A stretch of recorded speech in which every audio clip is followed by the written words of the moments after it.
Firstly, I am so sorry if I spoiled you for the thumbnail, although I'd argue that should be pretty obvious. Some people aren't in the loop and it makes sense. There's still some people that don't know the twist of the Sixth Sense, and that's really cool. But I mean, since you're here, characters who are already dead. It's a very odd term, but what I'm specifying are characters in the story that are already considered dead. They are no longer alive in a technical sense. Their role is done, they are canonically gone, and they aren't gonna pull some resurrection out of their ass. And usually when a character dies, that's it. Their story is over, and the biggest impact of death usually has is on the other characters and how they react to it. Maybe they were someone's best friend, someone's lover, or a villain. Some have lasting effects on the entire story, some don't. Some are well written, some aren't, or weren't given that much depth. Either way, they're dead, their story is over. So why don't we focus on them before they died? This concept seems kinda stupid at first glance. I mean, why would you want to focus on a character who's dead?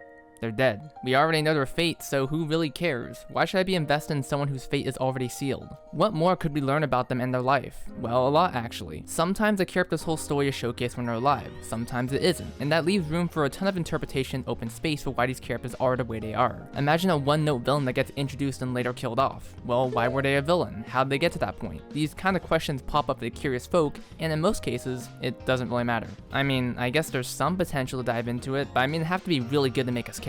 Something that's both realistic to the already established character while adding a level of depth that was there but not as obvious. You can't just add something to the character like, yeah, they had their entire family murdered and house exploded and all their friends died and that's why they're who they are. Like, come on, man. If it's not integrated well, it'll either feel forced or completely break the canon/character to fit this new version. But if done right, sometimes this act of focusing on a character who is already dead can bring forth some of the best character work to grace a series. Nuances can be explored, character lines that were initially said can have much more meaning, and just learning more about a character can help you appreciate them on a level you didn't think was possible. The most interesting scenarios to focus on dead characters though are the ones you didn't initially care about or think about that much. Sure, there's some characters that I'd love to know more about before they bit the bullet, but I already care about them. Show me someone I don't care about and convince me to care. Make their initial death matter a lot more. Make me start screaming, no! When I was initially like, damn it, bro. To make you understand and not seem like I'm going crazy, let's go over 3 different series that delve into the realm of focusing on a character who already died. We're gonna go over what aspects get focused on, the context for how they end up where they were last time we saw them, release-wise, not timeline-wise, and how well it does it in respect to the original character. So let's start with Andor, because of course we are. I'm sorry, the series just ended a while ago, so I have to talk about it before it becomes irrelevant, which it won't because it's one of the best series I've ever watched. I kind of debated including Andor because grabbing clips for TV shows is a bitch, but it was worth it for this one. For those unaware, Andor focuses on Cassian Andor, a character who was originally in Rogue One, a Star Wars story, detailing how the rebellion grabbed the plans to defeat the Death Star.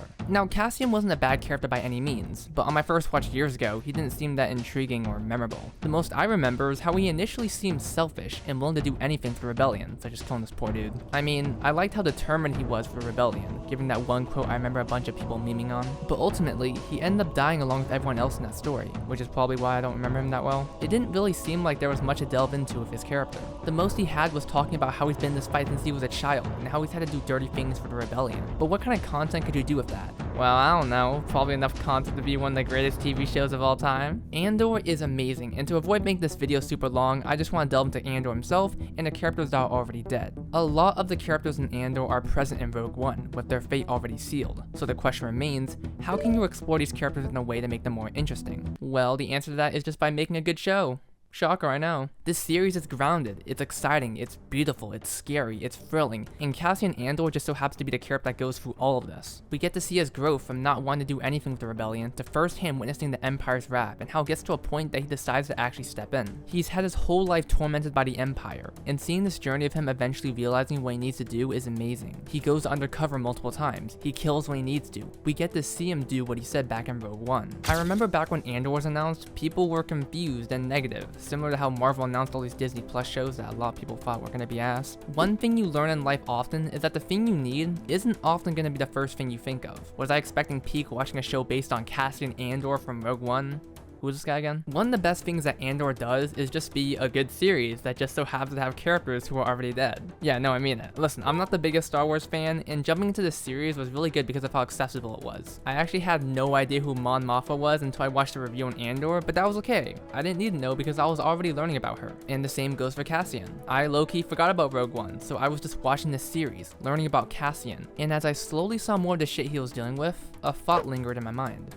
oh shit, he's dead. That realization completely recontextualized every single scene. Once I realized it, once I remembered that Rogue One was a thing, every moment in Andor had a double meaning. When I watched Narkina arc, it was exciting, thrilling, and scary as Cassian figured out how to break out along with his cellmates. But after remembering his fate and position in Rogue One, it only reminded me that this event is one of the core parts to making Cassian the person he is in Rogue One. I know that he's eventually going to join the rebellion, so scenes like this just fill me with dread knowing what's going to happen. A character that I forgot the name of is now someone I'm attached to, and seeing him go down a path that will end in Rogue One was sad but intriguing. Sad because he dies, but intriguing because damn, this show is really well written. Hype moments and aura, and good writing. I just love how deeply woven this series is into the canon of Rogue One, and ensuring that you know where this path leads, and no matter what you think, that path is already ended and you can only watch. Take Melshi, this one character in Rogue One who appears in Andor Season 1 as part of the Narkina arc. He gets to be one of the characters who breaks out with Andor, and reappears in Season 2 having a prominence later towards the end of the series. This side character gets to have this much focus and depth, knowing that he ultimately succumbs to his fate. By the way, he dies off screen in Rogue One. Season 2 of Andor is a lot more reliant on showing you that, yeah, we're getting close to when Rogue One happens. There's little bits of foreshadowing that are little winks and nods to those who know, and it makes the experience so much fun watching it all get to this point. And I think the best part is how it recontextualized Rogue One after rewatching it. Watching Rogue One after Andor feels so smooth in a way that perfectly follows Cassian like it's another episode. The focus is obviously not as heavily on him anymore, but his traits and the words he says have so much more meaning since we know what his deal is. When his death finally happens, it has so much more impact since we know everything that he's been through, how he got to this point. And it's in part because we got to see what he did his whole life, but also because the writing was so good that we got invested in it. Now I know what many of you are probably saying. Bro, you talk about Star Wars and characters who are already dead, and you don't bring up fucking Darth Vader, probably one of the poster childs for this type of storytelling? And shit, literally every character in Star Wars has gotten this treatment. Obi-Wan dies like halfway into A New Hope, and he gets a million spin-offs and prequels showing you how fucking cool he is, and to that I say, I mean, you're right. I just want to talk about Andor, man, come on. Plus, I'm not that into Star Wars, at least not yet. I might actually get into all the shows and prequels soon. So Breaking Bad and Better Call Saul was one I debated on including. In fact, the original video idea was just going to be focusing on this show and another I'll talk about soon. That was the plan until Andor Season 2 dropped and I realized, oh right, I got Pig to watch. The interesting case with Better Call Saul, as it's both a prequel and sequel to Breaking Bad, is that these characters are already well developed. You'll be hard pressed to find someone that says Breaking Bad or Better Call Saul is unironically bad or the worst thing they've ever watched. There's way more bad shit out there, look with your eyes open. The original Breaking Bad series is amazing, and a big part of it comes from the characters. We get to learn all the different sides of these characters, even the ones that don't necessarily need the most focus. For both the protagonists and antagonists, we are consistently split into perspectives that show what each of them think, either internally or externally. This isn't me wanting to start a conversation on the morality of these characters because I said protagonists and antagonists instead of heroes and villains, but the point is, these characters are well developed. This isn't the case of someone just appearing in one movie and these characters have had plenty of screen time to be developed and adored by the audience before they get erased off the show. Every death, while sad, didn't leave me unfulfilled or think there was a wasted potential killing them. They were memorable, and they'll remain in my head as a nice memory when I think of the show. It isn't like Andor, where I almost completely forgot he existed and he had to earn his way into my heart. So when I suddenly shift to Better Call Saul, I'm left wondering, so what's left? If I got plenty already, what more can you do? Now to fit this video, I'm only gonna talk about Gus and Mike as they're both, dead. As much as I love Jimmy's development into who he becomes in Breaking Bad, that is sadly not the focus for this video. The interesting thing about these two is how it shows a much different side to these characters before we officially meet them later on. It's not just like acting different, but their entire circumstance being different. Mike is a dick to Jimmy with those car tickets. Gus isn't at the high status he is in Breaking Bad. At first glance, there's not much you can really do. But the thing is, I'm not a writer, so I might just leave it up to the writers to come up with something. And they do come up with something.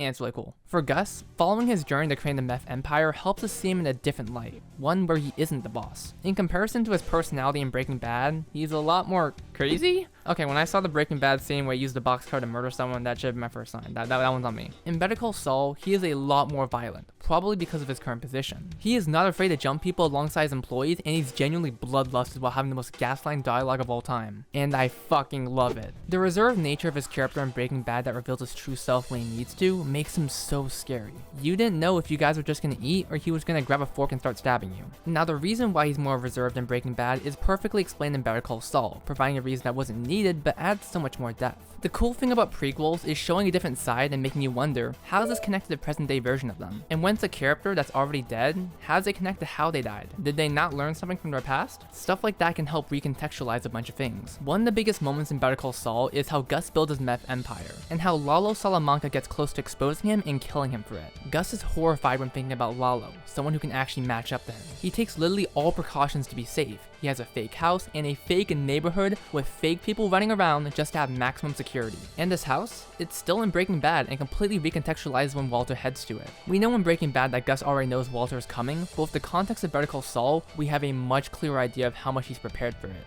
The thing is though, Lalo dies, and Gus gets his empire built, and he resides within that large position of power during the events of Breaking Bad. Most of the threats that were actually serious for him are gone now, so it explains how he has a much more reserved personality in Breaking Bad. There's not much that can really threaten him, and he's at a point where he can easily eliminate anyone who gets in his way without even having a direct involvement. Except that one guy. His eventual death is a lot more interesting now that we have the context of Better Call Saul. We knew he underestimated Walter White, which is how he gets bombed, but we see that he underestimates him because of his past experiences. He's been through so much, especially with Lalo, that he treats this bald employee as more of a nuisance rather than a genuine threat. It makes his death more ironic, as both he and Mike don't treat Walter as the threat he actually is. Now we can transition to Mike for this last bit. While Mike's plot involvement isn't as deep as Gus's, he still is present for building most of it. We get to see how he slowly gets devoted to working for Gus and being his literal right-hand man. It's also really funny for Jimmy to be encountering this old guy at literally every crucial moment of his life. I would compare how Mike views Werner Ziegler to how he eventually views Walter, and that's why he underestimates him, but everyone has already done that. I more so want to talk about how his words have more weight when Gus eventually does die. Similar to Rogue One with Andor, Mike's words carry a lot more meaning, talk about how they had a good thing and how much he reacts to Gus's death. Within the context of Breaking Bad, we understand that the meth empire was pretty good for the time it was around. It was smooth, comfortable, made money, probably had health insurance plans, and we even get a montage of how smooth the process was. But when you watch Better Call Saul, you see the amount of difficulty it was to get set up, how it got so close to being destroyed from the inside, and the sacrifice that had to be made for it. You have all of that fall apart in such a short amount of time, and because of some bad events, you eventually just die by a bald dude. Sometimes I try to forget he's dead. When I originally had the idea of doing this video, this series was the first to inspire it. Now to explain it, I'm gonna have to provide a little bit of context. Red vs. Blue is an influential machinima series created by Rooster Teeth. Following a group of reds and blues in the middle of a box canyon, the series would focus on their wild adventures where a dude gets impreg and bursts an alien. Huh? I don't. This is... Take your time. This is a big moment. They'd get themselves in the most bizarre situations, eventually having to clash with a multitude of freelancers, a group of people a part of some project revolving around artificial intelligence. Now the earlier seasons don't really focus on this Project Freelancer, it's only until season 6 beyond where that plot point gets heavily focused on. However, there are some traces of it being focused early on before they did a bunch of retcons. In Red vs. Blue season 4, one of the freelancers that the Reds and Blues frequently team up with, Tex, chases after another freelancer, Wyoming. This leads to the Adam Mine miniseries, where in her pursuit, she teams up with a former freelancer known as York. Now York is chill. In fact, he's so chill, he still has his AI from Project Freelancer, even though everyone was supposed to have theirs removed. With Tex and York and Delta, the AI, teaming up, they charge straight for Wyoming, and then York dies. I'm checking the footage right now, he has like 7 minutes of screen time before he gets blasted.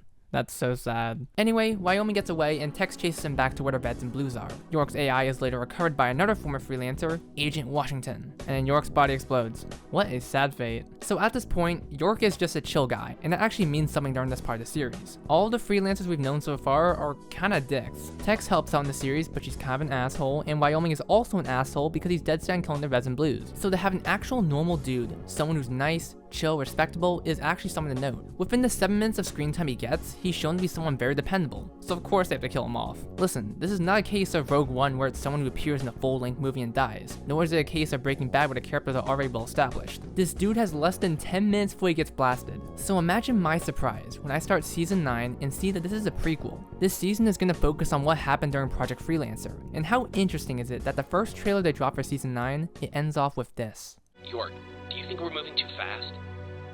The whole universe is moving too fast, Wash. I think we're just trying to keep up.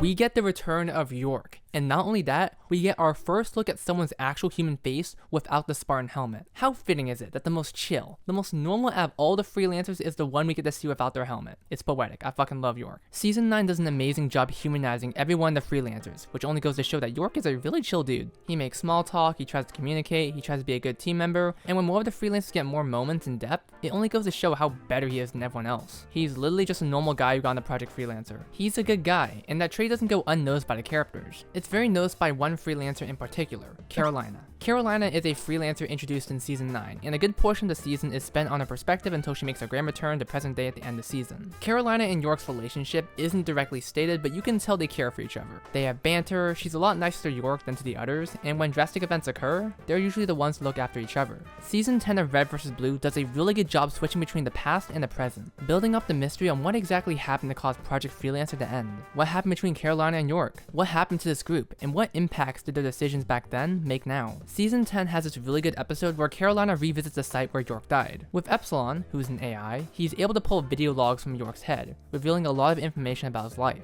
How he kept looking for Carolina after Project Freelancer ended. How he actually met Carolina before Project Freelancer, and basically confirms that he loved her romantically. It's tragic, and the best part is that at this point in the season, we still don't know what happened, so it just brings up more questions that eventually get revealed towards the end. We see the argument and fight that Carolina and York eventually get into, and how she denies York's offer to leave this place that's clearly toxic for everyone involved. A lot of the words he says to Carolina don't hit her until later on, and you can tell her present day version maybe regrets not accepting York's offer. They leave on bad terms, and with Carolina supposedly dying, York is left to do his own thing until Out of Mind happens where he unfortunately dies. That's the part I love about storytelling, giving meaning to things that initially didn't have much of an impact. The writers definitely weren't thinking of York's entire life story when they decided to write him out 10 minutes in, but they went this far to make you care for him, knowing that his fate was already sealed. And I like that it wasn't just making you care for him, it was making him have moments that actually impact the story and characters. Now, if you remove York, you remove a ton of growth for certain characters that are relevant in the present story. Red vs. Blue is one of those special series for me in which I just need to talk about at every point possible, so I slid it in. I'm nothing like y'all. Well,